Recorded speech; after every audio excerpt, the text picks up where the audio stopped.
It's the Knicks, Jets, etc. podcast with Alex Trataros, John Meleka, and Raisi on the beat. Let's go.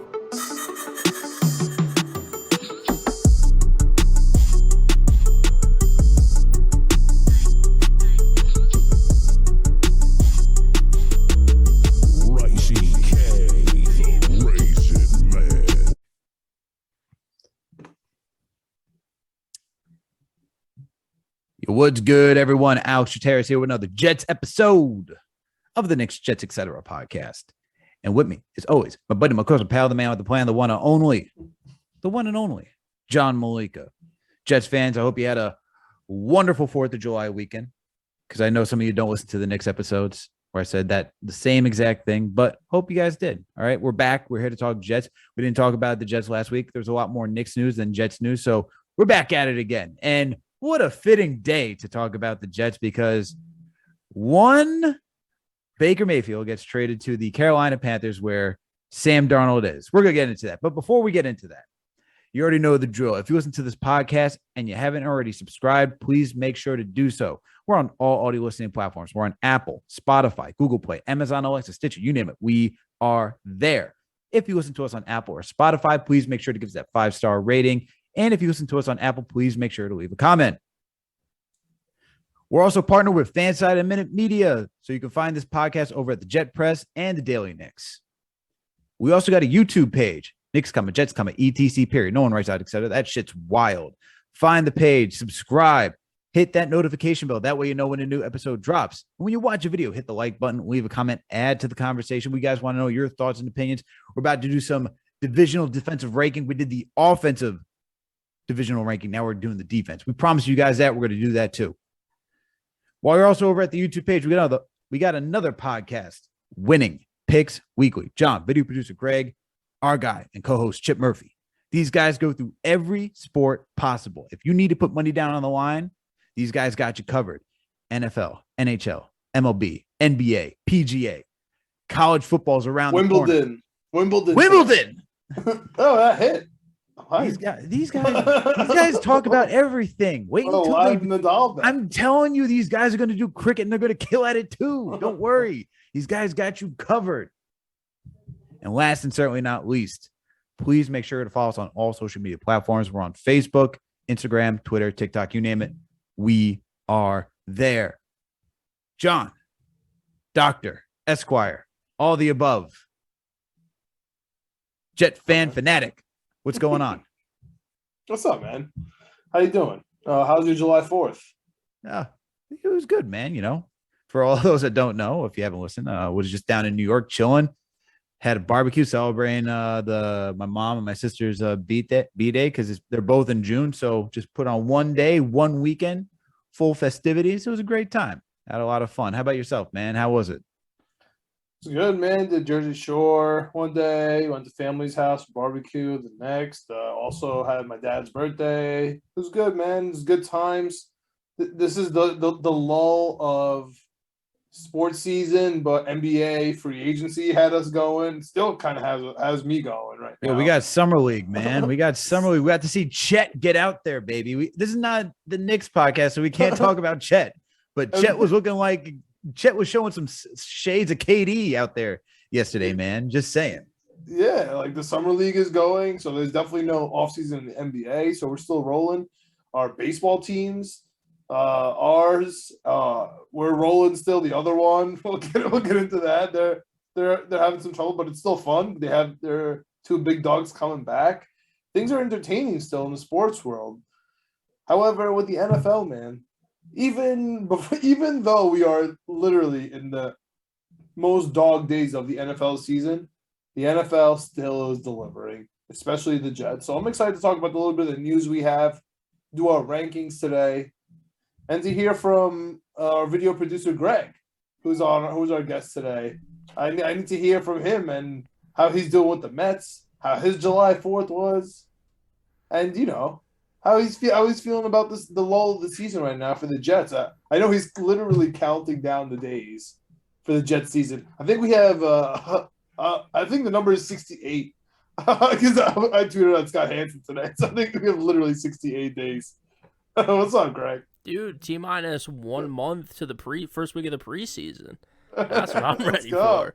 I'm ready to Let's get go. this rolling. I mean, it's kind of sad because to me, like, the football stuff kind of maybe is the signal of the end of the summer. So I'm still relaxing. 4th of July was good. Just hanging out, barbecuing. So getting it in while I can. But football's right around the corner, man. I'm very excited. We've got a little bit of news today, but to me, it's all eyes on the Jets in this upcoming season because it's a big one for us. That's a fact, man. I mean, all eyes on the Jets, and we got news to start off with. Greg, happy that you had a wonderful 4th of July, that it was relaxing barbecuing, because guess what? Jets are going to be putting some, I guess, you know what? Carolina Panthers, I should say, putting Sam Darnold on the grill because of the trade that we had today. Because, guys, guess what? Baker Mayfield gets traded from the Cleveland Browns to the Carolina Panthers. Wow. So the Carolina Panthers decided to double down on 2 quarterbacks from the same draft. The first overall pick and the 3rd overall pick. Wow.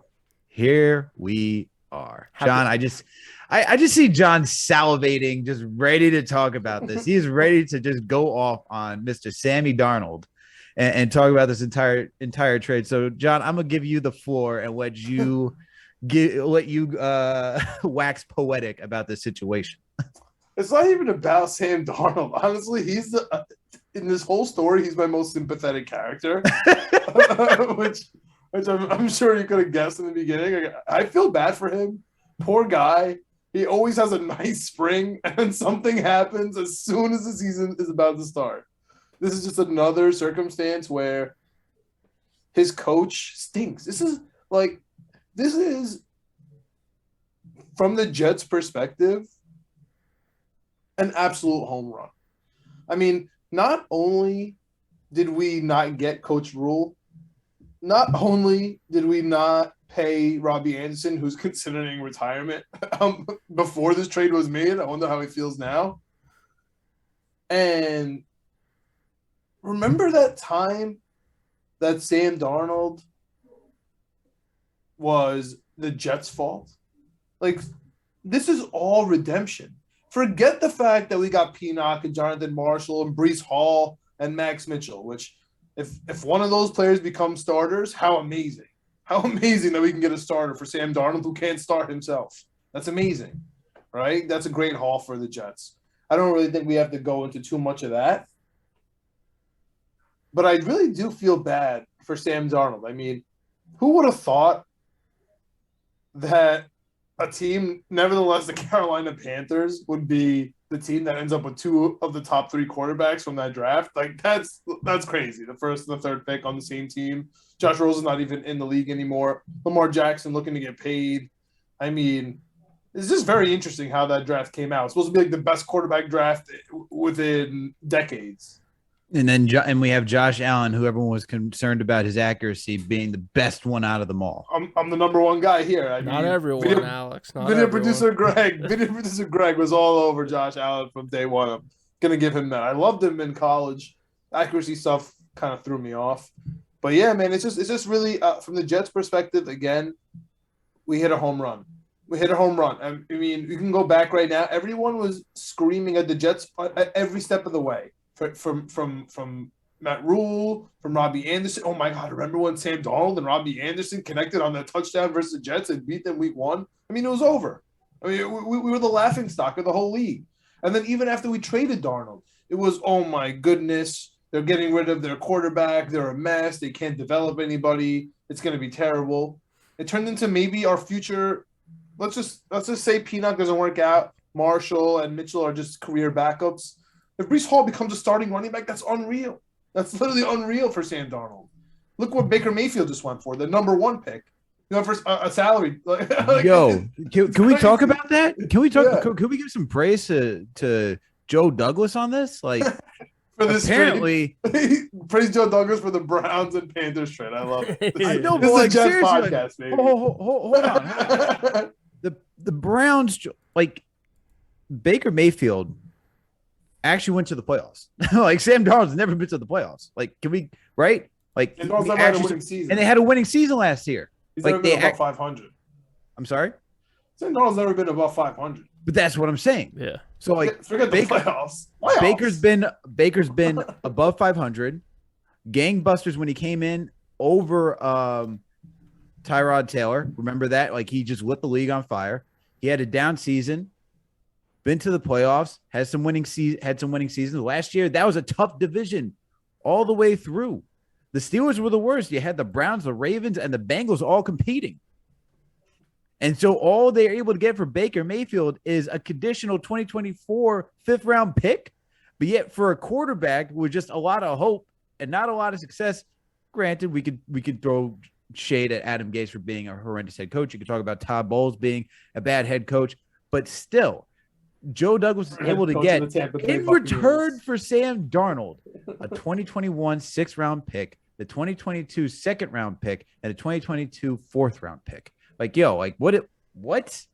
Sam Darnold doesn't even have the resume of Baker Mayfield. You could talk about how Baker Mayfield's been like been up and down, but so has Sam Darnold.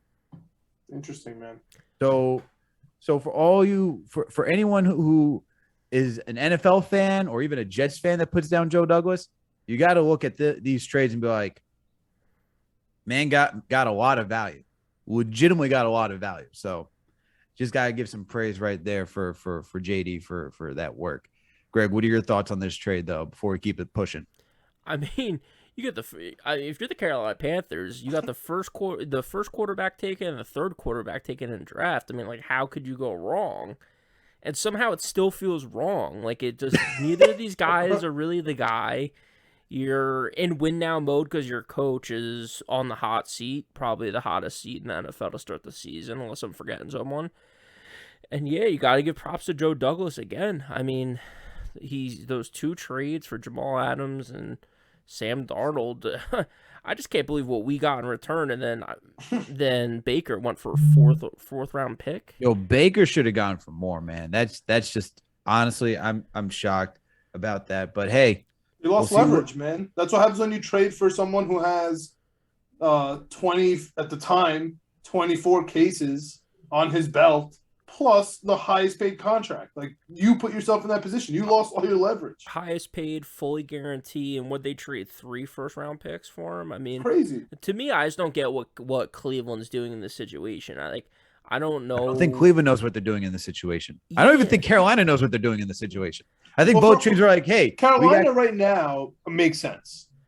For a fourth round pick, it's like, okay, I'll take a shot on a guy that's been to the playoffs. I mean, Baker got them to the playoffs for the first time since 2002.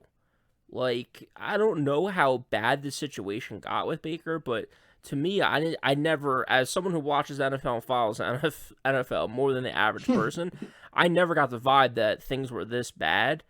I get that if Deshaun Watson, outside of the cases, if someone of that caliber becomes available, maybe you make a move and go get him because he's a big-time upgrade, probably a top 10 quarterback in the league when he's healthy. So I understand it from that perspective, and you're kind of going all in.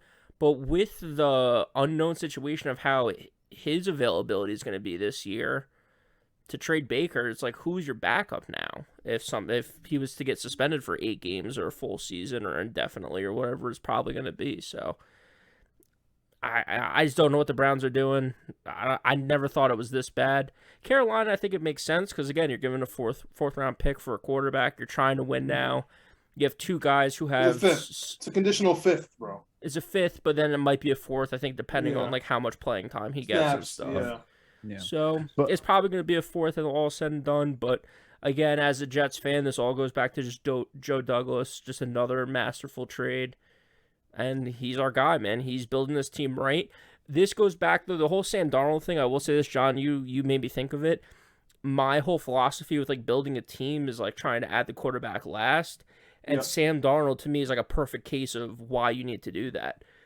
I don't think he's ever really gotten a fair shot. Can he be good in the NFL? Probably. But you need a situation where your coach isn't... I mean, he's going to be on his 4th or 5th head coach by the time this season's over. If it doesn't go well in Carolina. Changing teams, changing offenses. Like, that's why it's so big for Zach Wilson this year. Same offense, same coordinator, same head coach. It's that consistency that allows you to build year in and year out. People say it's, he's second year, his third year. It's like, no, it's his second year with this guy in this system. It's his third year with this guy in this system. I don't know if Sam Darnold ever got 3 years with the same system. So that's why Yeah, I'm he's gonna end up. Darnold never did, but I just want to clarify some stuff because I was speaking on Baker. So Baker has only had one winning season, 11-5, with the Browns. Most of it has been losing season, although he's only played full 16 seasons twice before it got bumped up to 17 this past season. You know, max he's played his 14 minimum. He's always played his 14 games. Max is 16. His overall quarterback record is 29-30-0. His career rating is 87.8. Compare that to Darnold, who has a career 17-32 quarterback record. You know, has only at minimum has played 12 games, at max 13, so he's never healthy for a full season. And his rating is 76.9, his career rating, I should say. So I go back once again saying, how do you get so little for Baker Mayfield while still getting more for Sam Darnold? And keep in mind, like, Baker and Darnold have essentially the similar completion percentage, but the yards, like, Baker just blows Darnold out of the water. It's not even close. So I figured that the Browns could have gotten a little bit more. It's just shocking that it's gotten to this point. To this point. They lost their leverage, and like your point, 11-5 on the Browns is like an undefeated season for a normal team. And speaking of normal teams, I'm still terrified. I've been saying it for a while, and now I'm even more terrified because I think it's inevitable that Sammy D is going to end up back in the AFC East. And I think he's going to end up in New England, backing up McCorkle. I'm just keeping it out in the open here because I think it's gonna happen, and I want to be mentally prepared. I will scream if somehow Bill Belichick gets Sam Darnold right for free. He owns Matt Rule. Did you see that little snippet that Carolina put out of Belichick owning Matt Rule? I can't believe they put it out. Like, no. during the trade, they showed Belichick calling. He was like, first of all, before he called him back, he was like, talking Matt Rule's talking. Everyone's like, don't worry, I've been talking to Coach Belichick today. Like, and they're like, okay. Like, in my head, I'm like, oh my goodness, why would you pick up that phone? And then he called him again, and they had him on the phone. And apparently, he's like, how about for the second pick, so they can move on for Matt Corral, the second round next year. They said no, and then he got his haul. Was it the double forts? Yep. brother, I couldn't believe that they showed that. I mean, very interesting. And then they just made him the third string quarterback to Sam Darnold and Baker Mayfield. I mean, we can move on here. I just thought that was interesting, and I feel like Sammy Darnold's going to end up in New England, and he is eventually going to ruin our lives. So I just want to pinpoint this, just so we're all aware. We're all mentally prepared for that. I'm now upset, but hey, let's keep. There we are. New York Jets podcast. New York Jets podcast being upset. And you know who else is upset? And fans are upset because they're looking at Mekhi Becton's workout videos, and they got some comments on it saying that he looks a little slow, still looks a little out of shape. But no one wants to compliment the guy for working all year round and trying to get back into game shape. And no one wants to even compliment that it's off season right now. Like, he doesn't have to be training, but he's training with Duke Mayweather. So, hey, but guess what? Fans are always going to be upset because it's Mekhi Becton right now. And one Mr. Rich Cimini apparently has stirred the pot enough where Mekhi Becton has an X on his back or a target on his back, whatever you want to call it. So, Greg, I'm going to start off with you this time. How are you feeling about these workout videos circulating about Mekhi Becton and, people criticizing what this, that, and the third? I never understand the workout videos. I mean, to me, I don't get what the point is of it. It's like, dude, I need to see you healthy on the field playing well.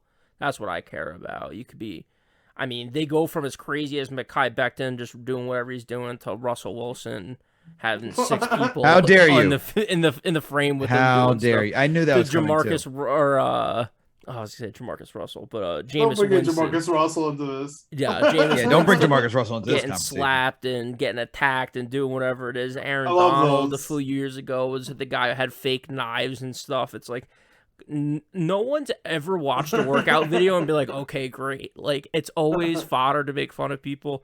It's always fodder to criticize. So just keep doing your thing. Come back healthy. Come back ready to play. It's going to take time. I've said it from the beginning. He's not going to be 100%. It's going to be a slow build up. He needs to just stay healthy. That's my whole thing with Mekhi Becton. Stay healthy. He's going to be on the right side. He's going to do a great job this year. We're going to have a phenomenal offensive line. And I'm trying my best to speak it into existence because we need an offensive line this year. I like the double entendre there. He's going to be on the right side of health and on the right side of this offensive line. John, what do you think about Mekhi Becton and all these workout video comments? Big Bus 77. Dude, I'm so sick of this stuff. I agree with Greg. He's going to be our right side tackle. It's going to be great. I'm speaking into existence, but I just what's even the point? Like, what's the point of screaming about his workout? Like, we were screaming that he wasn't working out. Now we're screaming that he is working out. How does someone lose weight without working out? Like, none of it makes any sense. We're just complaining about something because we're in the lull of the season right now. We need official training camp to start so we can start freaking out over every single pass and every single hurry and every single snap. We need that coming up. It's coming. I mean, there's even a shuffle with our beat reporters right now, man. We don't even know who we're getting on the beat. We don't know where Connor Hughes is going. We know. I'm pretty sure DJ's not covering Jets anymore. It seems like that, but it seems that Connor will still be in a New York capacity because he said Jets and Giants. So he's going to be around. I'm curious about the landscape, man. I want to see who's going to take over the Athletic, right? That it's still leaves another spot open. Man, I'm really excited to start this offseason program, even before preseason. It's right around the corner. It's literally the training camp is right around the corner. And that goes into, our next favorite topic, which is a recurring theme in the New York Jets world. And I'm almost starting to not be able to stay in this conversation either. Is now the Denzel Mims looks really good, right? It looks amazing. And then once any sort of drill happens, it's okay. We don't really know about Denzel Mims anymore. And then on the other side, it's, oh my goodness, Jeff Smith. He looks amazing. We go. He looks absolutely amazing in the offseason again this year. Like, I don't know what it is. I don't know if it's the recycled articles and they just redo them, or it's just a trend with these specific players. But the news is coming in. The conversation. The last I saw was from the Athletic from Connor. He's still there. Right, so one of his last articles, I guess,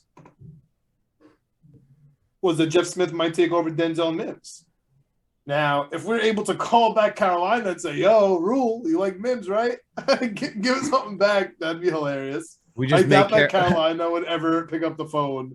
Carolina is to the Jets as the Dallas Mavericks is to the New York Knicks. To the whole AFC East, bro. They give presents to the whole AFC East. Whoever needs a draft pick, come talk to Carolina if you want to dump anyone off.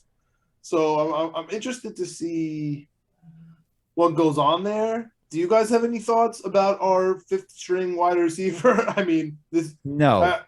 No, let's wait, man. We're talking about the fifth string wide receiver at this point. I mean, we got Corey Davis. We're Jets fans, man. That's the beauty of being a Jets fan. When you're a Rams fan, when you're a Chiefs fan, when you're a big time guy, you know the stars. For us, knowing the stars, that doesn't make any sense. That's an oxymoron. So we have to know the fourth string guys. That's where the fun. That's where the fun. Yeah, because happens, because Jets. Being a Jets fan, as you know, we're used to seeing the reserves come in far too many times than we actually want to see them come in. But come on, we got Garrett Wilson, Corey Davis. You got You got Elijah Moore.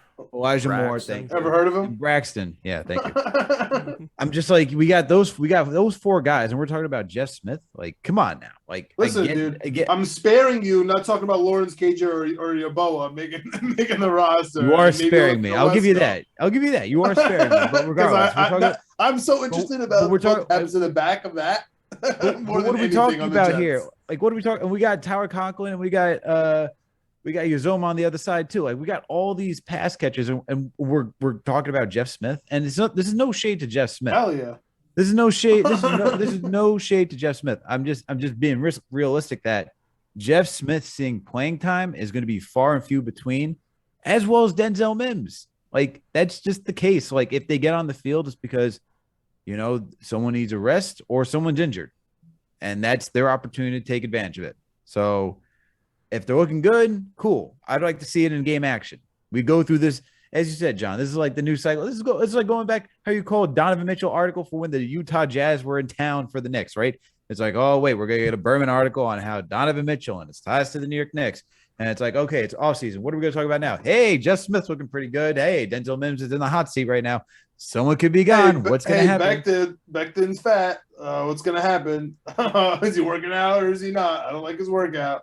Look, man, the Jets beat can't be too optimistic, all right? It can't be that optimistic. Can't be that happy-go-lucky. So there needs to be some controversy, something to pick and choose. But, other than that, speaking about our tight ends are looking good, and especially Tyler Conklin. So that's exciting. Don't bring that up because I'm really excited about the back end of that tight end room. I want to know who's going to get cut. So, Greg, I'll throw it up to you with the Sims versus Smith versus Mims debate. And also, if you have any thoughts on the tight end room, because I know you do. Yeah, I mean, I don't know about you guys, but I have my Outlook calendar set every month. And it kind of drives my day at work. Like, I go in on the 7th, and it's like, this is what you need to do today. And I go in on the 11th, it's like, this is what you need to do today. And it just takes my mind out of what I need to do, and then I can just handle stuff as they pop up. I feel like that's how it is when we get these articles about Mims. I feel like it's like, all right, it's June 28th. I was like, let's write an article about Mims. And every summer, we're just going to get an article about the 4th or 5th wide receiver on the Jets on June 28th. It seems like every summer at around this time, before things start really ramping up, everyone looks good in the 6th, 5th wide receiver spot. And then to your point, John, drills start, practice starts, and then it's like, these guys really aren't getting it. So, I mean, I don't really care too much. To me, it's like if I see Denzel Mims on the field during the season, like, disaster has struck. So I'm worried about, 3 people are injured, things are going bad if Mims is on the field. So at that point, I'm more concerned about other stuff than Mims. So if he's on the roster, if he's not on the roster, I don't really care. That's an interesting take. That's an interesting take because if Smith is on the field, I don't feel like it's a disaster. Because he makes some catches for us sometimes. Yeah. If Mims is on the field, we're trusting. I feel like we're trusting. It's like, okay, everybody buckle up. This is my question. This is my question. Yeah. What number is Mims 5th? Because that means 1 injury or someone's getting a rest. If Mims is 6th, then I'm concerned. Yeah, but he can only play the outside. So it's like not only are we putting him in as a 5th, but he's not playing either the X or the Y. Right. That means Corey Davis is hurt and Garrett Wilson's hurt and Elijah Moore's not playing well. And it's like, wait, what? What are we doing? All right, let's try Mims. Yeah, but Smith can come in on a weird set, like a 4 wide receiver set for whatever reason. Like Corey, Corey Davis just caught 2 balls and now it's 3rd down. They can shift everybody and he can make a catch. Like we've seen Jeff Smith make catches. Yeah, Mims, and I've seen a highlight reel, but I've never seen Mims actually make catches. And once in a while for a package or something, that's fine. But if he's out there for the whole game, it's like our season is in real trouble right now. So. It's so funny because he was for off the top of my head, I feel like there was a stretch of 3-4 games where it was like, who are wide receivers say Jeff Smith, Vincent Smith, Denzel Mims, we hope Denzel Mims is healthy so he can play this our week. Best option right now. That's not great. That's funny. So for the tight ends, I think Conklin's a little bit of a surprise. I think CJ just needs to be healthy. I think he's had problems with injuries his whole career. So, dude, just stash him. But it's okay. He's a locker room guy. He's great. He went to the Super Bowl. He's been in the league for a while. He knows what he's doing. So give Conklin He's got the reps. biggest jawline in the world. Like, I don't know how that guy gets injured, bro. Yeah, so give Conklin the reps. Like, try to develop him a little bit. He might be more of a long-term piece than we kind of originally thought. And then get the rookie out there in Rucker. Let him get going, blocking, passing, catching, doing all the stuff he needs to do. So, I like our tight end situation. It's a complete 180 from where we were at last year. So, what about the last three? I honestly, like, what I know about the New York Jets is it's supposed to be Lawrence Cage. It's supposed to be Wesco starting and Lawrence Cage and Yeboah behind them. So, like, that's all I know about the Jets. So, am I just crazy for even talking about those guys, or are they all gone? I don't know if they're all gone. I'm worried about Yeboah. Yeah. But you think we're gonna keep? You think I'm just as worried about Yeboah as I am about Cage. Cage is a wide receiver. Yeah. Just turns out I'm worried about both of them just as much. Yeah, when you listed the names, to me, like, Wesco's probably the best chance to stay. But even then, I don't know if you're rolling into the season on a 53-man roster with 4 tight ends and a fullback, because we just signed Nick Bowden. Yeah, so I don't know if, like, Rucker gets down a practice squad for the year or whatever, just because he's a rookie. Or if he starts shining, it's bad news for someone else. I'm not sure. I haven't heard too much Jeremy Ruckert news so far in the offseason. I've been hearing that's going to be a fun one for camp. Yeah, I've been hearing a lot of Rucker's going to be one.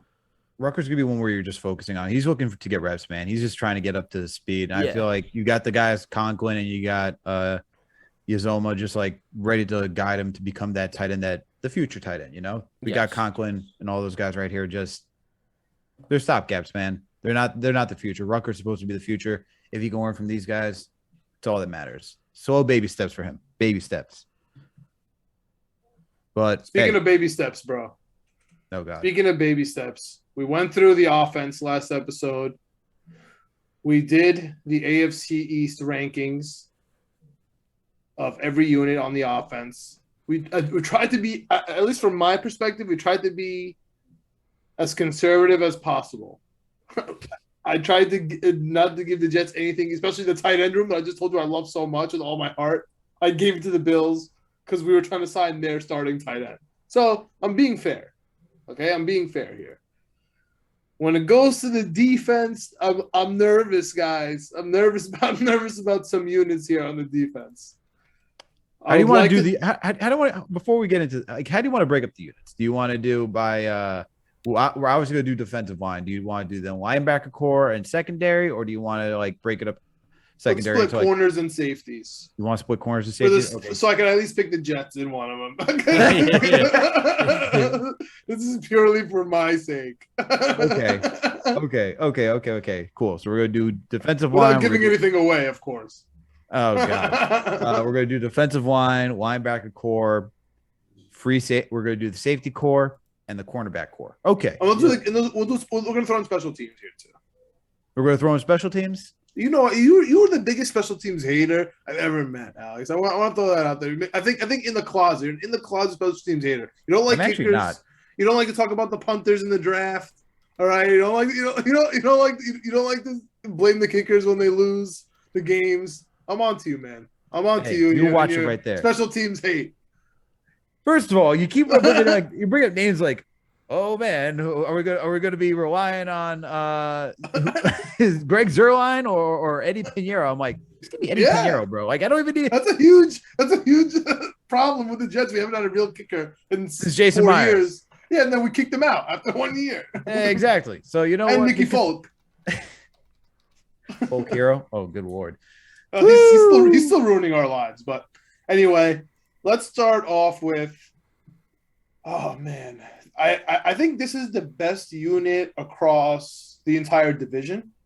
And again, we are sitting here, the New York Jets, just trying to win one division game under the Joe Douglas era, which we just praised at the top of the show. So we shouldn't be on the top of these lists.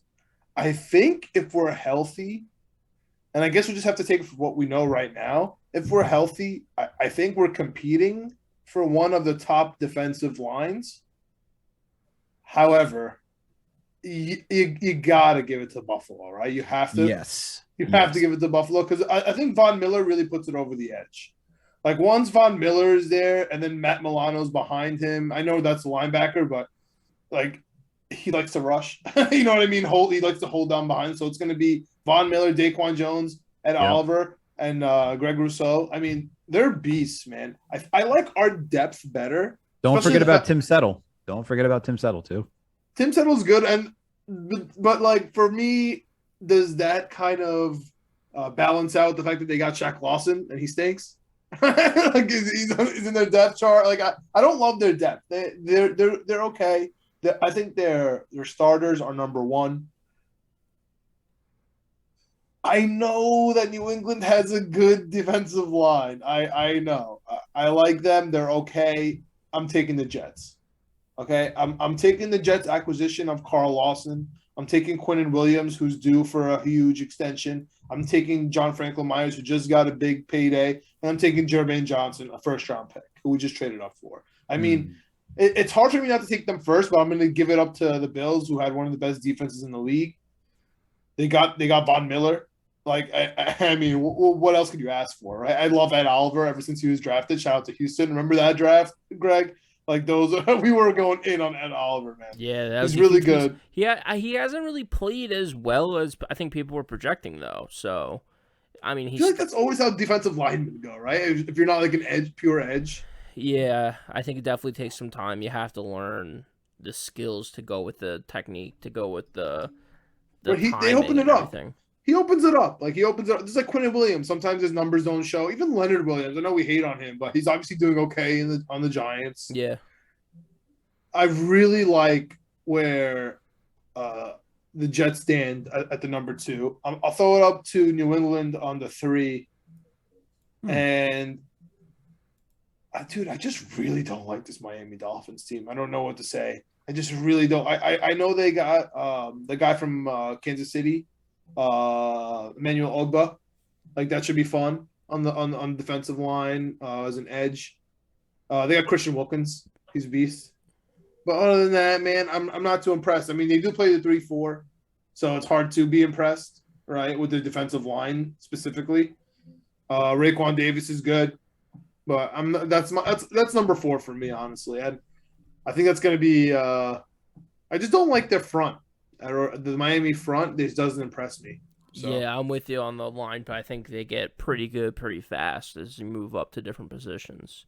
Yeah, exactly. Yeah, they literally are like a color chart, right? Like a bar. Like, yeah, I agree. It ramps. See, that's interesting. So I agree with you, John, on Buffalo Bills having the number 1 defensive line. Their front is just beastly. I mean, they were 13th in how many rushing yards they allowed last season. Like they were able to stop so many teams. They only allowed and they were ranked 13th, 1,866 rushing yards in total last season. So the team is legit. So when it comes there, I'm gonna go with I agree with you. I think the Jets are gonna take a step up. Granted, out of all 4 last season, the Jets were one of the worst when it came to stopping the run last season. But once again, I put that on the fact that when you watch this team heavily, you see that when you have poor quarterback play and you have to leave your defense out to hang and dry, it's not going to look pretty. Okay. They're not meant to be out there the entire game. It's supposed to be an equal balance. And they just struggled because Zach Wilson struggled. So I think they're going to make a bounce back. I think they got the second best defensive line in the AFC East. I'm going to go with Miami third, honestly. I'm going to go with Miami because I think their blitz heavy style, like, they're right behind Buffalo last season when it came to the run stop. And I feel like they only retooled this offseason. I think they're going to be right back there when it comes to like stopping the run on their front. Their blitz heavy defense, as I said, I'm going to go with them at number 3. I think that really the Patriots are the team that's going to they're the one to me that has like the weaker defensive line. Disrespecting Judon, bro. I feel like just Judon himself. Yeah, you see those red sleeves out there. Ooh. Give me nightmares. I see those red sleeves in my sleep. Yeah, I know, but like even with don't one disrespect player, them, bro. Don't disrespect It's a team. Defense is truly like, I mean, the entire sport. Like we talk about it being the ultimate team sport, but when it comes to defense, like you can't cover everybody, man. You Yeah. can't cover everybody. And Judon, as talented as he is, like it's tough.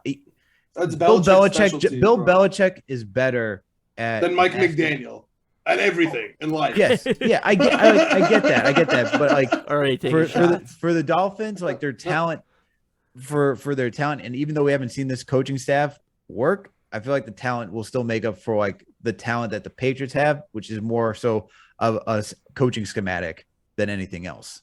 So if you want to talk about like talent wise, I'm gonna go with Dolphins. If you want to talk schematic wise, I'll give it to the Patriots over the Dolphins. But I'm gonna stick with Bills, Jets, Dolphins, Patriots. That's my ranking. All right, Greg, so what about yourself? yeah, I mean, I'm with you guys on a lot of it. I'll be a little bit of tiebreaker on the Patriots and the Dolphins because I have the Bills one. We talked about it last time when we did the offense thing. To me, I think that going into the season, the Jets have the best defensive line on paper. I need to see Carl Lawson healthy and going out there and producing. I need to see Jermaine Johnson out there being able to produce as a rookie. So, some of these other people that we brought into, Solomon Thomas, other guys like that, it's like, I need to see how it all fits together. I think the Jets, by the end of the season, have a shot to be the best defensive line in the AFC East. But right now, just because the Bills, the pedigree, to your point with the statistics, Alex, they were, a great overall defense, and a big part of that is that up front defensive line. So I'll go Bills 1, Jets 2.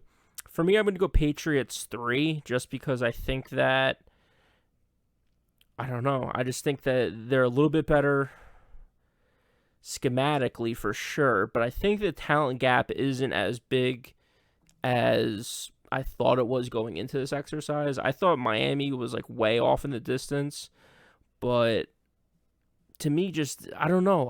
It's weird. I don't know really how to explain it because when you look at the statistics, it's like, okay, Miami's pretty good on third down. Miami's pretty good on the rush, stopping the rush. The talent's there. Some of the players graded out pretty good last season. But to me, the Patriots' defense is just such a hallmark, and it's how they were able to win games last year. Whereas, Oracle. Yeah. It's just like with Tua, you talked about the quarterback, how that plays into the defense. I just think the Miami defense, again, can be better, kind of like the Jets situation, than the Patriots defense by the end of the season. But I just think right now, Patriots 3, Dolphins 4. And that might be the only spot that I have the Dolphins last. I mean, we'll see when we go through this. But the Dolphins defense, I forgot how good some of these players are and how good some of these position groups are. Bro, like, I'm going to just say this, like, I'm going to just say this, like, the Dolphins, like, impressed last season with having Tua. And that's why what Flores did last season, you're like, word? Like, you're firing this guy because he didn't tank? Like, well, they just started off so poorly. Like, in my dumb brain, I just was like, oh, Miami sucks because they started out 0-8, and then they rattled off like 8 wins in a row. And that's like, what I'm saying, man. So, like, and it wasn't because of the offense, I can tell you that. So, this defense comes to play. Well, you'll be surprised what happens when the owner tells the coach they finished 9-8 to lose games. Yeah. Bro. Look, they All of a finished sudden 9-8. some games. They finished 9-8 with Tua being 7-5. You had Jacoby Brissett going 2-3, and those like, are great games. I love when Brissett plays football games. Oh, I can't wait for this. I can't wait for the season, man. so sloppy, but so amazing. I don't know how he does it, but it's so sloppy. He's a Bill Parcells guy, man. That's all you need to know. Oh man, but moving on. So moving on to the next group, we got the linebacker core. John's. I know where John's gonna go with the Jets. Yeah. So John, just because I know I want to hear it, man. I just want to hear where you're gonna put the linebacker core for this grouping, this ranking. I'll start. I'll give you what you want, and I'll start with the number 4 pick, and that's gonna be the New York Jets. Coming in on a solid 4th place, holding it down hard with Quincy Williams and C.J. Mosley. How dare you? Don't you dare talk bad about Quincy Williams. I think it's going to be really interesting, man. I really believe that the Jets have finally molded their defense to a Salah-type defense where they're only going to have really 2 linebackers in behind that 4-man front. And they're going to have 4 cornerbacks in. I think they're going to have – I know I'm jumping a little bit to the cornerbacks, but I think they're going to have Gardner. They're going to have Reed start, and then they're going to have Michael Carter with them, followed by the 2 safeties. right? And then if you have the 4 people up front, they only leaves 2 more spots. You only got 2 more spots there. I think it's going to be interesting if they play it that way. I think we're going to be really fast. But we'll talk about the secondary when we get there. But just speaking of Mosley and Quincy Williams, I mean, for what it's worth, I'm being facetious putting them fourth because it pissed me off, and now we only have 2 linebackers, so I don't even know what's going to happen here. But, I mean, I like C.J. Mosley. I think C.J. Mosley is amazing, to be honest with you, especially when he plays and when he wants to play. There was that game. Was it versus Jacksonville? Where we got made fun of? Or was it versus the Colts or something where we didn't tackle and it was on prime time? And... that Stonewall tackle that he had, that was against the Broncos. No, not the good tackle. There was a bad one. He whiffed so bad, and then they got made fun of, and he said they were embarrassed. And ever since that game, C.J. Mosley flipped a complete switch. Eagles. Yes, it was the Eagles game. So I'm putting them fourth with some hope. It's like it's not an F, right? As long I know it's fourth, it's like a C. It's like a C, right? Like you guys can bring it up here. I believe in you guys to move up here, but I'm gonna put them fourth. So you guys got a solid C. Right behind them, I know it's kind of weird to put this team here, especially because this is where the cream of the crop is for this team. But the Dolphins, I'm putting them at the 3 spot. I mean, they live and die by their linebackers. I know that their secondary has their biggest stars, but they live and die by their linebackers. Just so it's interesting. I just think Miami's going to be really bad too, so that probably goes into it for me. So the Dolphins are going to be 3 in their linebacker core. New England, number 2, just again based on scheme. Judon, I mean, I know he's listed as a linebacker, but he's really on the front. But he does both. Sometimes he's standing. I mean, I love what New England does to their linebackers, man. You gotta love it. Even if you've never heard of them, like Mac Wilson from Cleveland, right? I have no idea how he's gonna do, but I just assume he's gonna do good with New England. Honestly, you know what I mean? I'm being quite frank with you, so I'm gonna throw them at second. Shout out to Harvey Lange still being on the New England Patriots. I love that he's there. He's still killing on the special teams, probably. Nice run stopper from the Jets. But he was our starter, and he's got the crazy eyes. He's fun. And number 1, definitely throwing it up to the Buffalo Bills, man. Matt Milano, Tremaine Edwards. They're running the same scheme as us with the 3 cornerbacks. I love this Buffalo Bills linebacker core, man.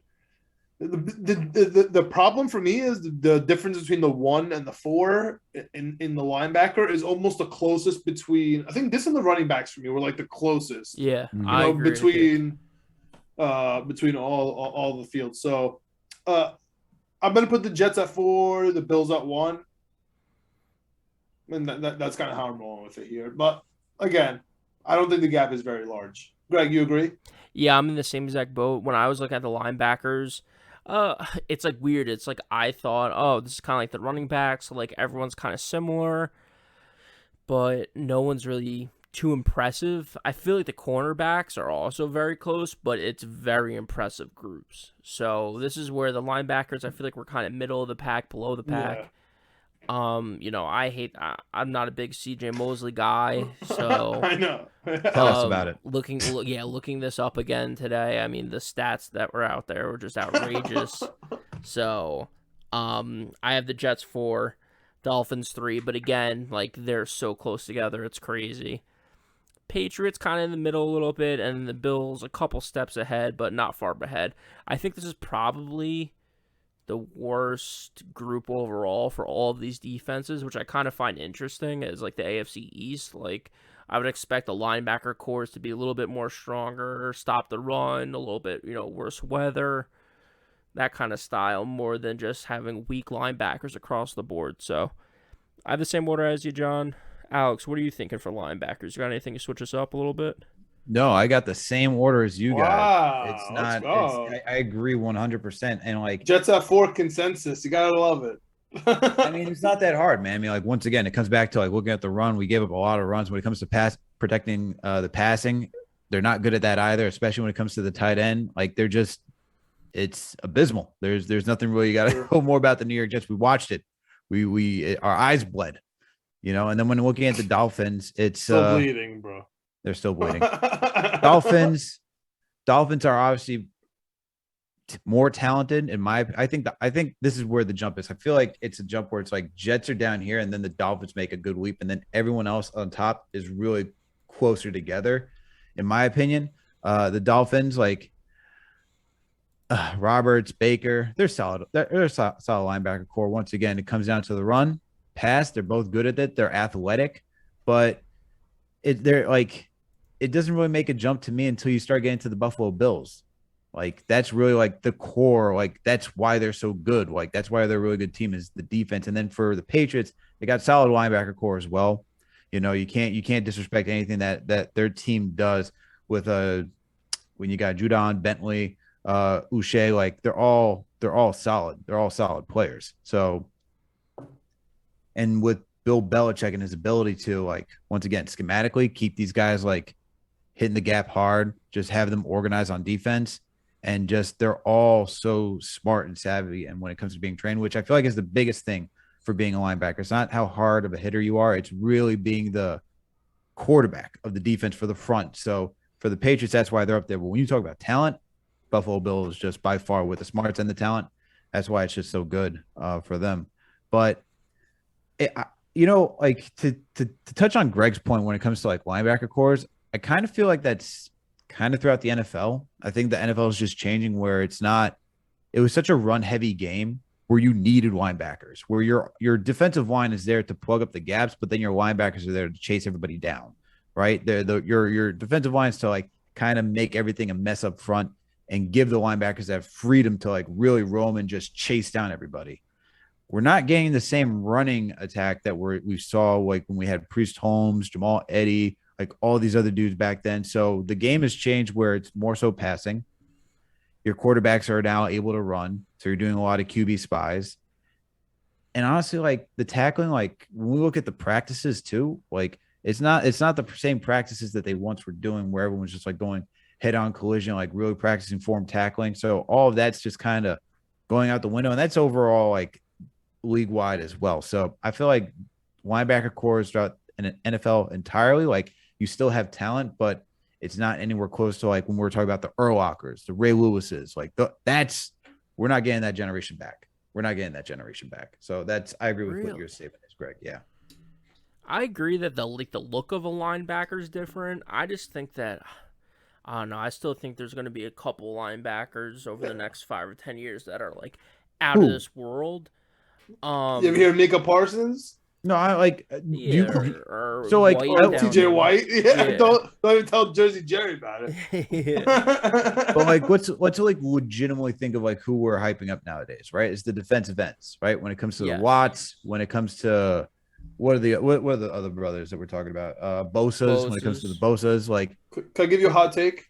The linebackers are like the centers of the NFL, where you need them and you need them to be solid defenders, and sometimes they could just do one thing, but if you don't have one, it shows. Like you get super exposed, especially as the season goes on, when teams start running the football more, when defensive schemes become elite.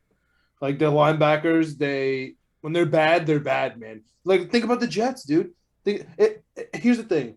If tight ends are the new age football and slot corners are the new age football, then we have to change the conversation. Like if linebackers are going to be obsolete, then guess what? Safeties are a premium position now. Like something has to change. Like somebody has to guard these tight ends. If you tell me it's not a linebacker anymore because it's all about the air and it's all about the tight ends, then it jumps to the safeties. Then you can't tell me that safety's not a premium position. So you got to take one or the other. That's why I think that the linebackers are still elite, because I don't think the safeties are that quote unquote premium. Yeah, I still think the linebackers make such a huge difference. Like, when Luke Kuechly was like at the peak of his powers, right? would you put him in that? Would you put him in that category? Like we're going. This is a KJE tangent. Would you put him in that category of like Urlacher, Ray Lewis? Would you put him as one of those guys? Like, do you think of him as like even an LT? And I'm not talking about San Diego Chargers. I'm talking about the New York Giants. Like, do you think of him as a Lawrence Taylor? Like, like when I hear those guys, like I'm thinking of like brutes. Like I'm thinking of like they're aggressive, they're big, they will run you down, they will beat the living crap out of you. When I look at the new age linebacker, I think it's a little bit more finesse, and that's why I think like I agree with you where it's changing. I'll agree with you with that because of how the league is changing. But I just kind of think because of that, making it a little bit more finesse, you're not. I think overall, the position just kind of gets watered down because you're looking to protect the pass rather than really looking to go protect against the run. That's just my opinion. I'll see you on like Shaq Thompson being that sort of hybrid linebacker that doesn't scream like girth. All right, I'll even give you, I don't know, like Roquan Smith, right? Like again, maybe like some finesse, but like Fred Warner, Micah Parsons, Levante David, like we still have some beasts in there, like TJ Watt. I don't know. I see what you're saying. TJ Watt's an end though, like you know what I mean. Like he's an end. Like Darius Leonard. I was gonna say, John, you're forgetting the guy that if he doesn't play, you don't bet on the Colts. He's a linebacker. Literally, if Darius Leonard doesn't play, if Micah Parsons doesn't play for the Cowboys, I don't touch those teams. Like I don't even go near them. Remember Sean Lee? I remember when Sean Lee wasn't like this crazy linebacker. If Sean Lee doesn't play, you don't bet the Cowboys. If Luke Kuechly doesn't play, like you said, you don't bet Carolina. There are certain TJ Watt doesn't play, you think twice about the Steelers, right? You maybe sometimes 3 times. Because without those guys, they control the defense. So that's why I think they're like your center, man. Like I agree, they're not sexy, right? Like they're like who's looking at like total tackles in the game? Oh yeah, great. Quincy Williams had 12 tackles today. Like nobody gives a damn. You know what I mean? Like, but he's he made a huge difference in the game when you watch it. So they control the tempo still, in my opinion. Yeah, I definitely agree. Probably like the golden age of the linebacker might be done. I also definitely agree to the look of the linebacker is completely different. Like I talked to John, I don't know, 10 years ago about how the NFL is just going to be a bunch of like, a bunch of like LeBron James running around. Like everyone's going to be 6'8" to 6'10", super athletic, can do everything. It's going to look completely different.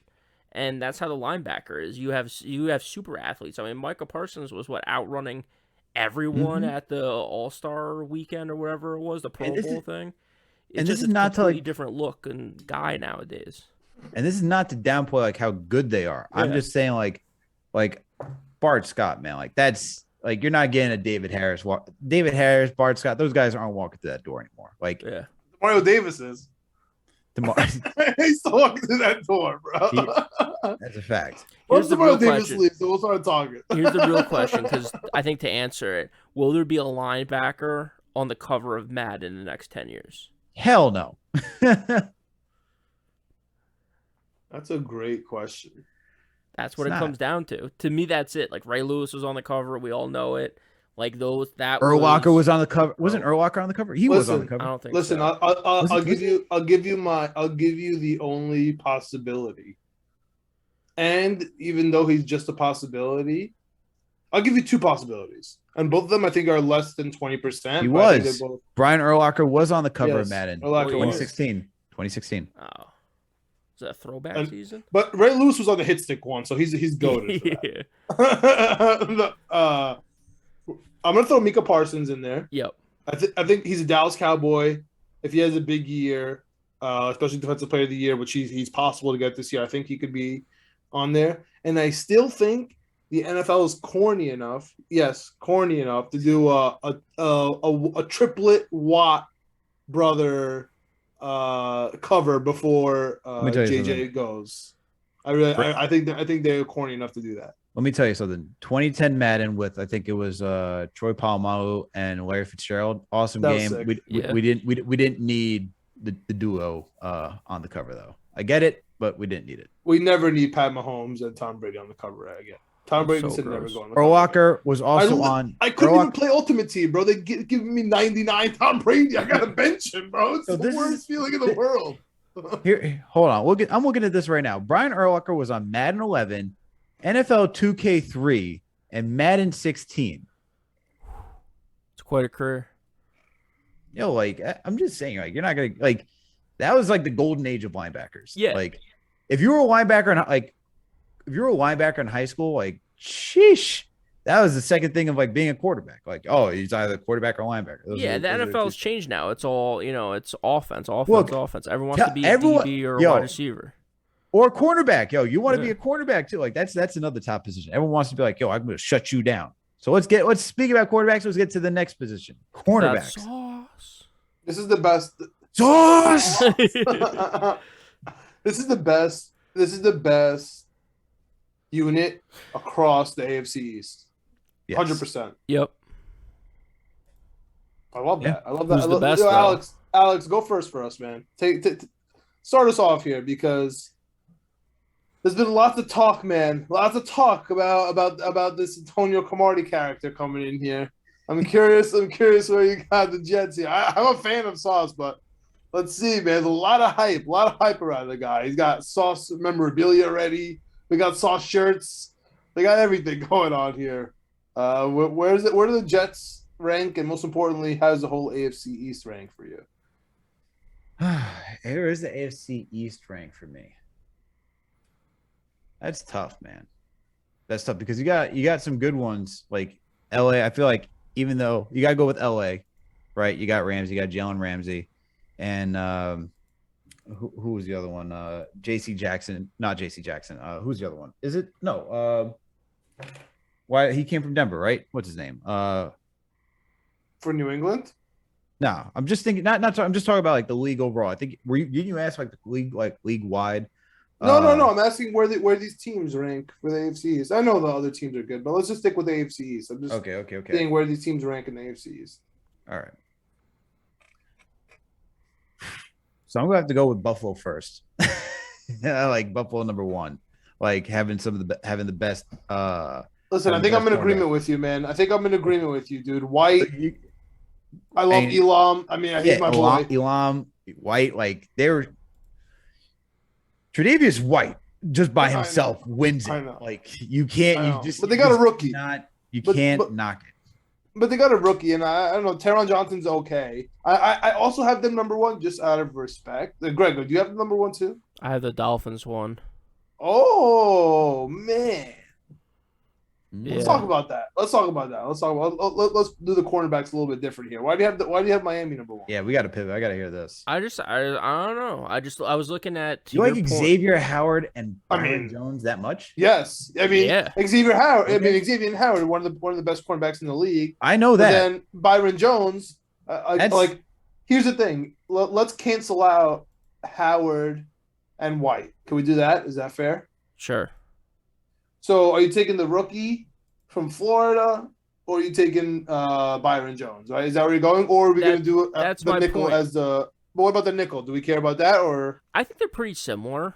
They were pretty similar. My point was just like I think Johnson might be a little bit better, but I think they're fairly similar. My whole thing with the Bills was like I just have to see it. It's like what I've been saying the whole time with Elam. Sure, he was good. I think was he in Florida last year or whatever. Yeah, so no, he's a Gator. Yeah, so again, he should be good. He was one of the guys that I liked, honestly. Yeah, I was hoping if we didn't get someone in the top of the first round, that's someone, big body guy, strong, can do what he needs to do on the outside, and can play a little inside, can tackle. So I just have to see it from him. That's it. I think White and Xavier Howard just wash each other out, and then from that point on, you have two guys on Miami that have a couple years experience that have been pretty good, pretty solid for them.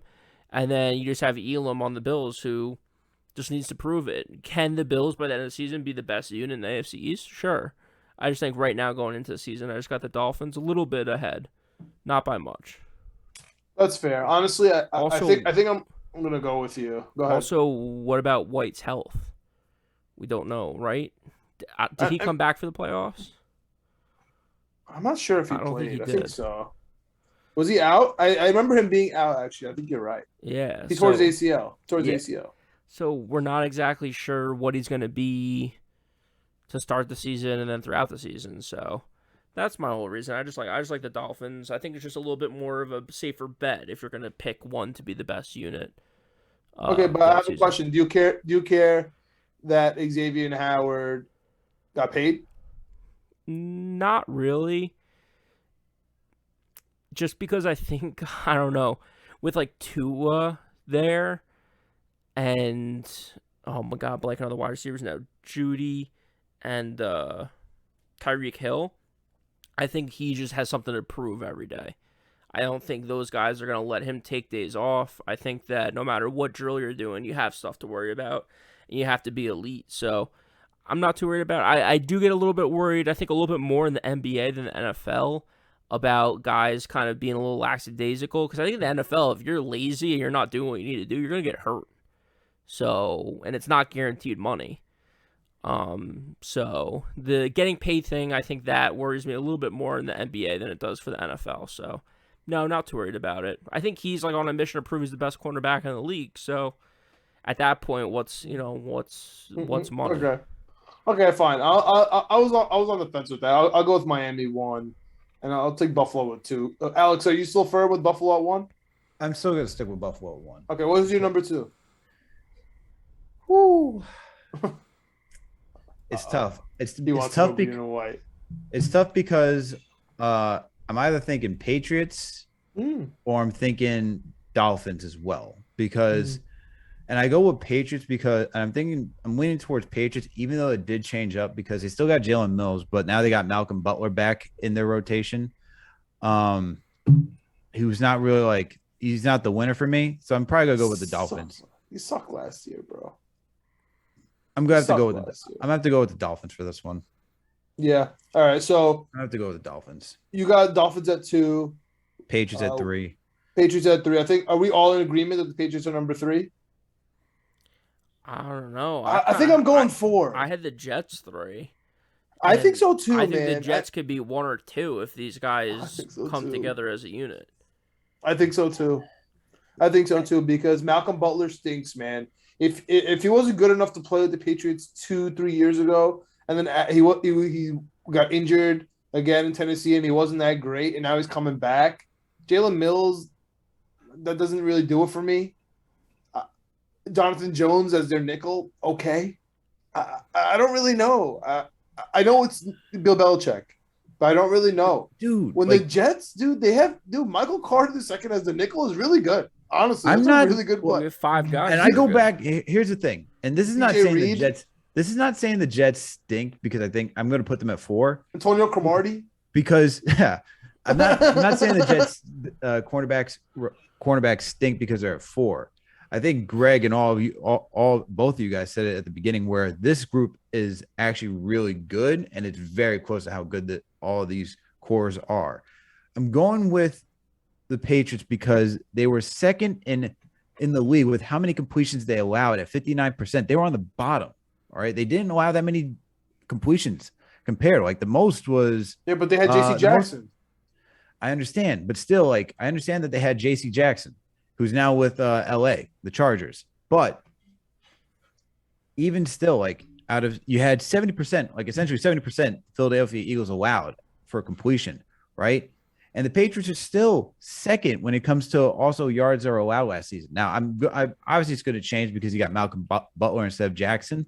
Mm-hmm. So I'm expecting it to go down. But once again, it comes back to that schematic of Bill Belichick. I think the talent with the schematics is what puts the Patriots at 3 for me, just because Sauce Gardner, as much as I believe in him in the long haul,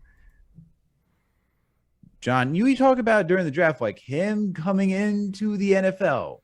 It's cool that you were able to do all the things, be this tough dude at Cincinnati in college.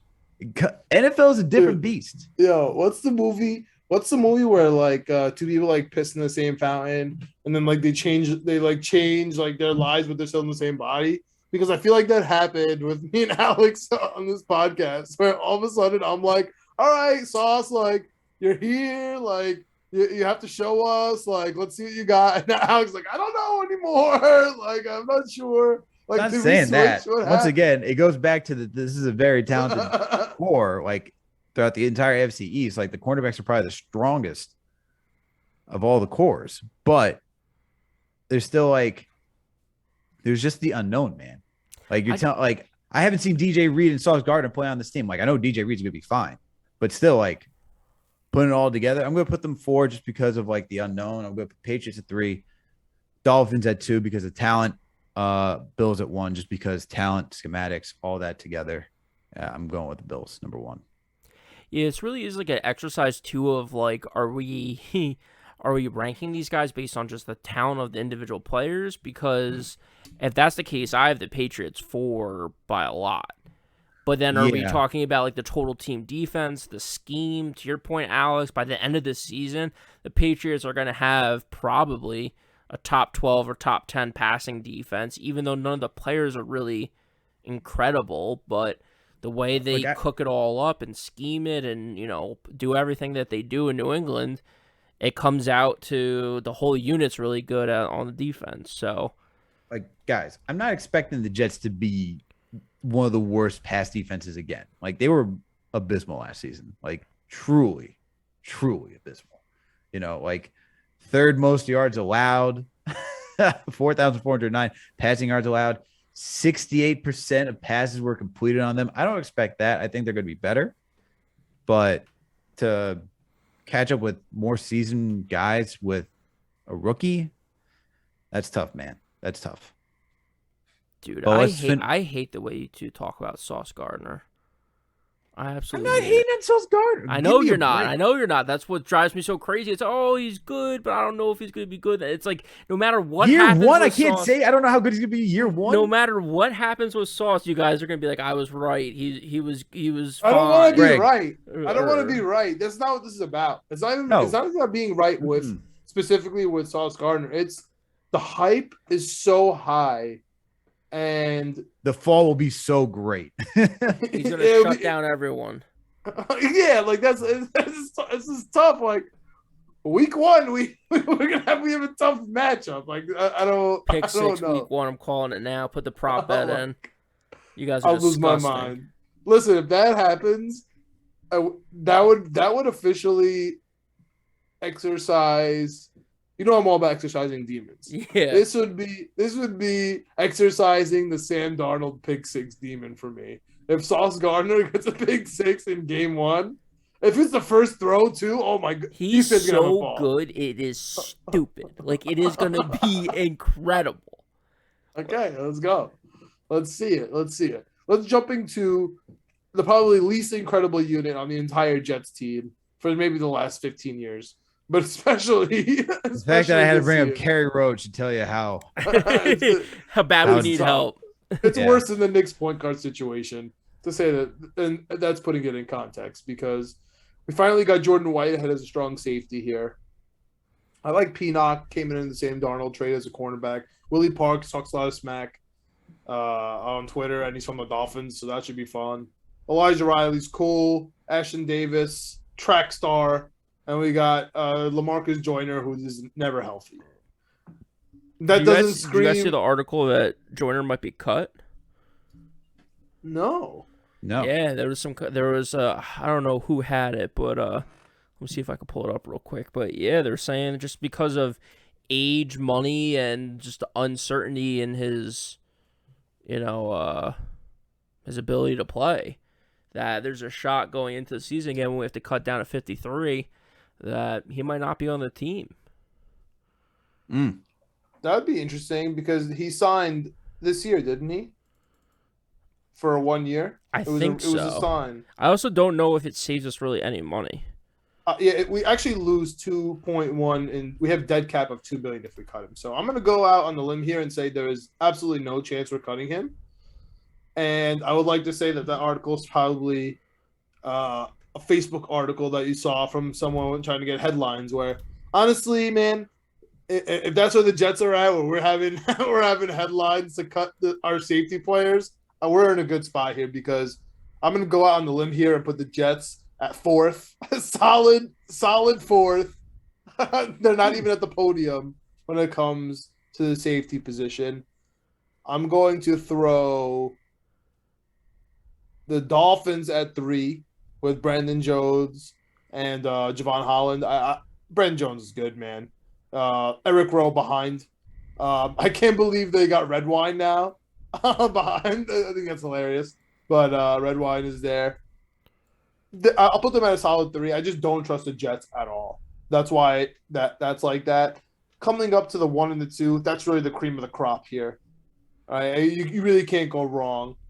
There's a star in either one, right? Whether it's Micah Hyde for Buffalo or whether it's Devin McCourty for New England. I hate Jabril Peppers, so just by that note, like if you get drafted too high by the Giants and then you go on to the Browns and then you find your way to New England, like that is the exact trajectory of a player that I just can't stand. Like you have all the characteristics that are just against everything I don't like in a football player. Those organizations like you. So I'm just by that. I know I didn't mention Kyle Duggar. He's fine. I'm gonna go with New England 2. I'm taking Micah Hyde 1. Just Micah Hyde. I don't even care who's next to him. Just give me Micah Hyde. That's the starting safety position. So Bills, Patriots, Dolphins, Jets, which some people say could be the AFC East standings. Not this guy, but some people say. I'm gonna go with the Buffalo Bills, number 1, because Micah Hyde, as you mentioned. I mean, the entire secondary is just fire once again.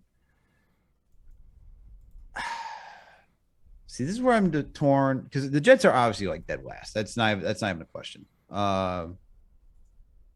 Just because you have Jordan Whitehead, Lamarcus Joyner, it's not a star-studded safety core, so it's easy to put them last. I know we talk about Devin McCourty. You got Kyle Duggar over there as well.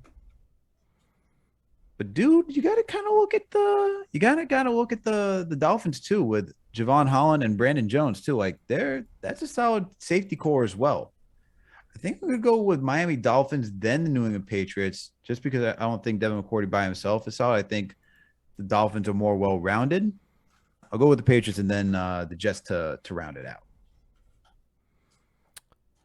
Yeah, I'm with you. I mean, I think Micah Hyde is obviously one of the best, if not the best, safety in the league. So I'm really having a tough time deciding between second and third because I think the Bills, both Bills, Poyer and Hyde are both, I think, phenomenal safeties. So I'm not too worried about those guys.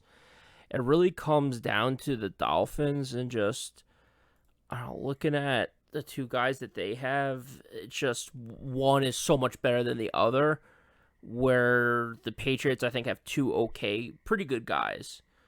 But I think Holland is just the best safety out of the four of them.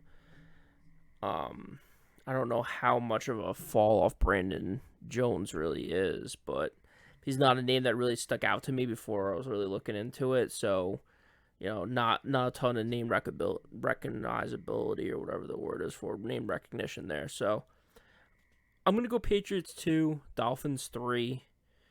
Jets, obviously, 4. I mean, this is a unit we talked about it all offseason. We have to figure something out here. And I think this offseason, it wasn't enough. I think we're going to have to really address it next offseason because if we're going to have an elite defense like we see with the Patriots and the Bills, you need safeties. To your point, this changing NFL, to Alex's point, you need safety play. You need good safety play and dependable safety play, and we just haven't had that for years. So that's where I'm at. I got Bills 1, Patriots 2, Dolphins 3, Jets way down at 4. Jets are in the basement. Yeah. They might be be in the core of the earth. Speaking of core of the earth, I think that's where our kicker situation is too. I know I don't want to spend too much time on this, Alex. I don't want to hurt you, but whether it's Big Z, Greggy Zerline killing it out here, or it's Double Doink, Eddie P, who killed it for the Jets. If I'm being quite honest, I think we're 4th on the kicker.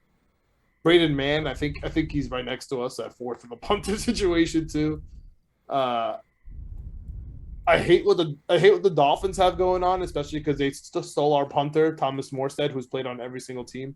Yep. And then they got Jason Sanders. Okay, that sounds good. I'll put them third.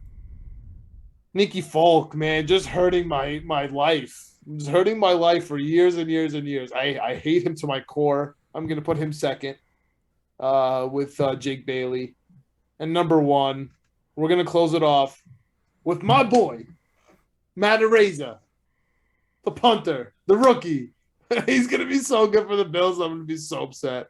I hope he's so bad. You want me to say I'm right, Greg? You think this was all about? I want to be wrong I would so be bad. so wrong. I want to be so wrong with Sauce Gardner. I want to be so wrong with Matt Araiza, because I think he's gonna be good. And they got Tyler Bass, whatever. Throw him one. So Bills, Pats, Dolphins, Jets again. I'm actually I'm gonna go with Tyler Bass and Matt Araiza as the number one for the Buffalo Bills. Drafting punters, baby. We gotta draft the punters, Alex. I'm gonna go Nick Folk, Jake Bailey is number two. Number three. Look, man, even if it's, I know we want to crap about it, but Brandon Mann actually didn't do too bad until last season. Like, he came back off an injury last season. He was fine 2 seasons ago. Listen, I'm a big Brandon Mann guy, but he just hasn't been impressive, man. I know he hasn't been impressive, but we gotta give him another chance, man. He got injured last season, first game of the season. Let him come back and have that bounce back season. I mean, name recognition for what Greg was bringing up earlier. I mean, Greg Zuerlein, if he's starting, you have to give him some respect. He can't be in the basement, so he's got to be 3. Even still, give me double doink Eddie Pinheiro, all right, over what the Miami Dolphins got going on. Jason Sanders, all right. Thomas Morstead, looks like the Jets had something going before you had to take him away, but his family was really cool in London, so. Shout out to him and Elijah Vera Tucker's family, also really cool. For sure. So, look, I'm that's my ranking, and that's why I'm going to stick with it. Sure, we don't have enough sample size, but I'm going to put the Dolphins last. Close us out. I'm gonna go with what you guys had, because when I was looking at this, I thought we were going to be doing like punt returners and kick returners. I wasn't thinking about kickers, so I was ready. I have like my 5 minutes prepared on Braxton Berrios and how he's the best in the world, and I love him. I'm so happy he's back. And how he's number 1, and we're the best special teams unit out there. New England has Ty Montgomery. Who loves to mess it up. So, so I was ready to go in on that, but because I'll stick. You can do it. Go ahead. No. You got to put Jalen Waddle 1, right? No, I'm going Braxton 1. Waddle over 2. Jaden Waddle? Yeah. Ooh, there's a hot take. Absolutely. Braxton's got he's the whole package, man. He's got the mind for it. He's got the tenacity. He goes after it. He's got the speed. He got a kick return and a punt return for a TD last season. Yeah, he was a Pro Bowler, right? Or All-Pro, voted. I don't know, whatever it was. They're both beasts, man. They're both really good. Yeah, they're both good. I mean, Waddle's incredible. Don't get me wrong. So the Jets 1, Dolphins 2. Bills 3. Because Ty Montgomery has to be 4. Yeah. By other rules. Yeah. Yep. So that's the other way to your point. Kickers and punters, fine. Bills 1, Patriots 2, Dolphins 3. Greg's with me. Who cares? Are you taking a double doink or Greggy Z? I'm going double doink. All right. Redemption. Redemption for the he redeemed himself last year. Honestly, yeah. Props to him. And speaking of redemption, New York Jets podcast next week on the redemption tour for this New York Jets, the propaganda episodes, the Take Flight series, gonna win an Emmy. Alex's favorite propaganda show. It's just part 1 because the propaganda offseason is coming, and then the propaganda regular season videos coming too. I can't wait for it all. But we're gonna review it next week, so stay tuned for that. We had to take some time to consume it. It was really good. Got into a bunch of different players again. I remember how much we learned last year from like Carl Lawson and anime to certain players, and their workout routines. CJ Mosley working out. I'm actually terrified. Can I just say I'm terrified? I'm terrified of Carl Lawson. Not for the fact that he likes anime, but watching him in the living room that was just pristine, like sterile. eating watching anime. A place that clean watching anime, yo, that man's a certified killer. I'm staying far, far, far away.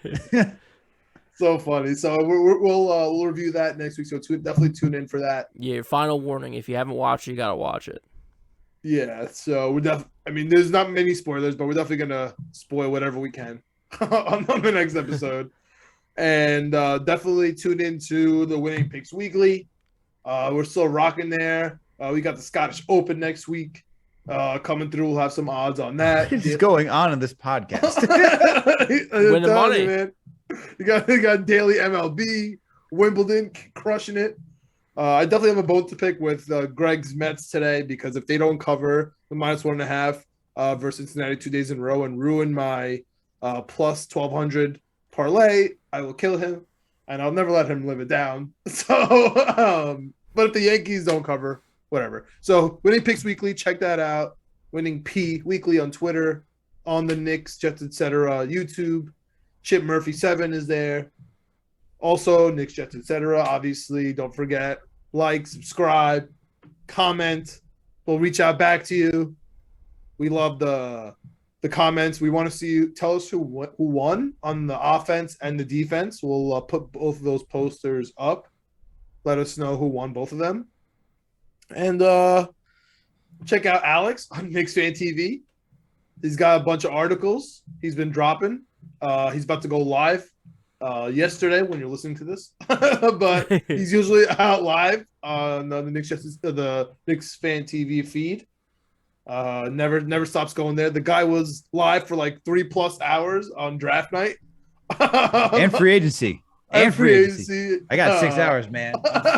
got 6 hours under my belt. So yeah, that's it, man. The Jet season, we're in the dog days of the season right now. I need it to come because I'm spending too much of my money that I don't have right now. Like I just booked this is off tangent, but I booked a flight for California for Thanksgiving to spend with my brother. He's having a second kid. We got a wedding all during that time. But then I'm looking at the schedule. Chargers and Chiefs are in town. USC, UCLA, USC, Notre Dame. John's wallet is screaming right now. He's like, stop.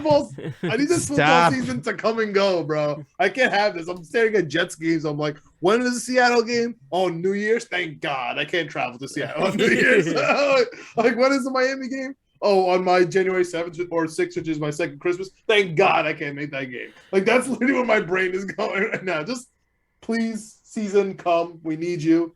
But Jets fans, we'll be here with you for the next couple of weeks to get you primed up for that preseason and that military appreciation / Snoopy Bowl, which now ends our preseason. I'm hyped, man. I'm hyped for Jet season. I'm ready, baby. And on that note, thank you everyone for tuning for another Jets episode of the Knicks Jets etc. podcast. We out. Let's go Jets, baby.